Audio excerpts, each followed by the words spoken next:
Karin seorang penjahit yang terkenal karena kualitas jahitannya. Tapi kali ini Karin mendapatkan pelanggan yang tidak biasa. Sekarang kita akan mengikuti perjalanan Karin bersama saya di zona Niskala.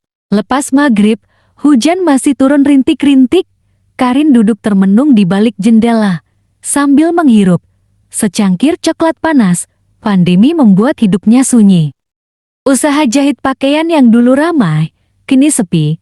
Untuk sementara pemerintah telah melarang kegiatan hajatan pernikahan atau pesta karena wabah COVID. Biasanya sebelum COVID, pesanan kebaya atau gaun pesta selalu berdatangan. Tapi kini Karin terpaksa merumahkan 4 karyawannya. Karena tidak ada pesanan, dia tetap memberinya gaji walaupun separuh agar mereka tidak pindah kerja ke tempat lain dan karena atas nama kemanusiaan karena mereka pasti sulit mendapat pekerjaan baru. Suara sirene kembali meraung, satu lagi nyawa melayang, batinnya lirih. Di luar hujan masih turun. Tiba-tiba, terdengar suara pintu diketuk. Karin tertegun. Malam-malam begini siapa yang bertamu? Kulo nuwun, sapa seseorang di luar. Karin mengintip dari jendela.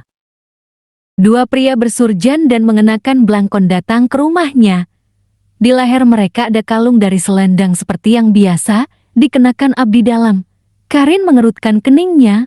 Sebelumnya dia juga memiliki pelanggan dari anggota keluarga keraton, tapi mereka biasanya datang sendiri atau Karin yang datang ke rumah mereka, bukan dijemput abdi dalam. Karin membuka pintu untuk mereka dan bertanya, "Ada keperluan apa, Pak?" "Gusti Ratu meminta Mbak Karin membuatkan kebaya," kata salah satu abdi dalam. "Gusti Ratu siapa ya?" tanya Karin sambil menatap para abdi dalam itu.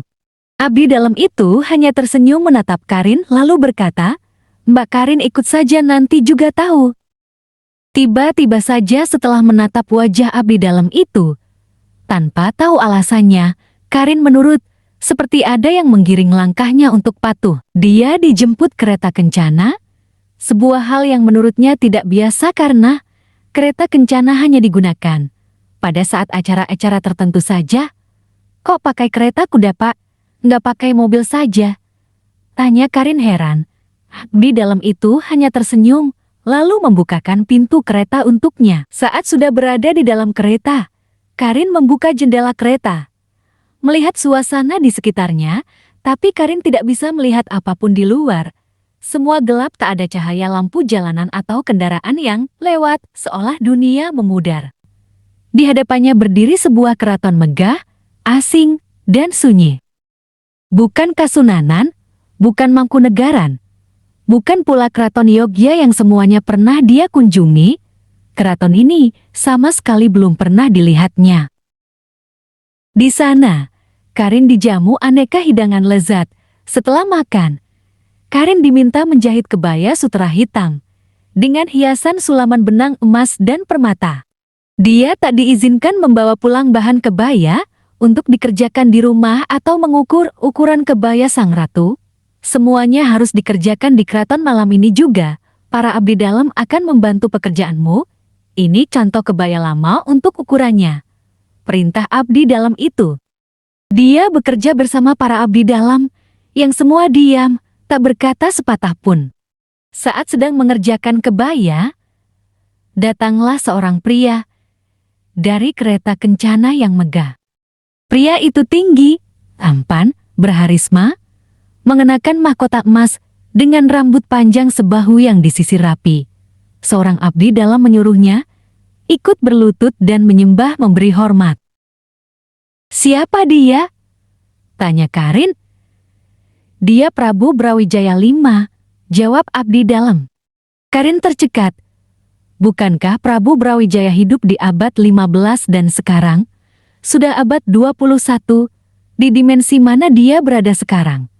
Karin mulai ketakutan, namun abdi dalam itu menenangkannya.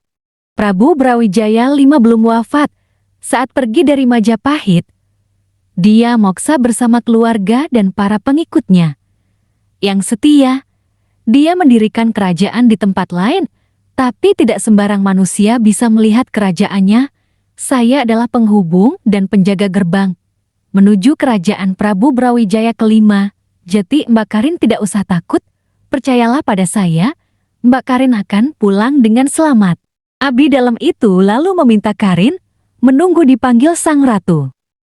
Ketika semua selesai, ratu memanggilnya dan mengucapkan terima kasih.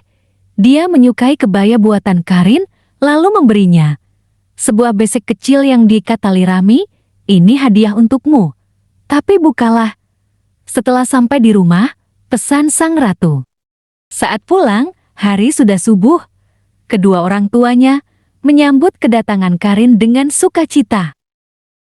Dan ternyata, Karin telah menghilang selama 4 hari.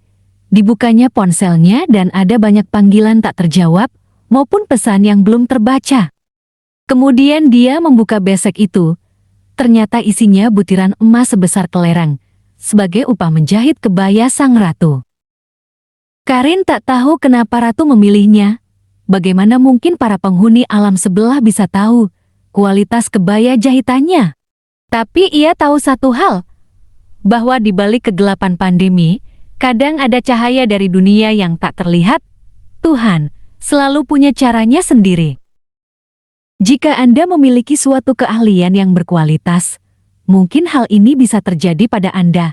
Jika mereka memanggil, apakah Anda akan datang?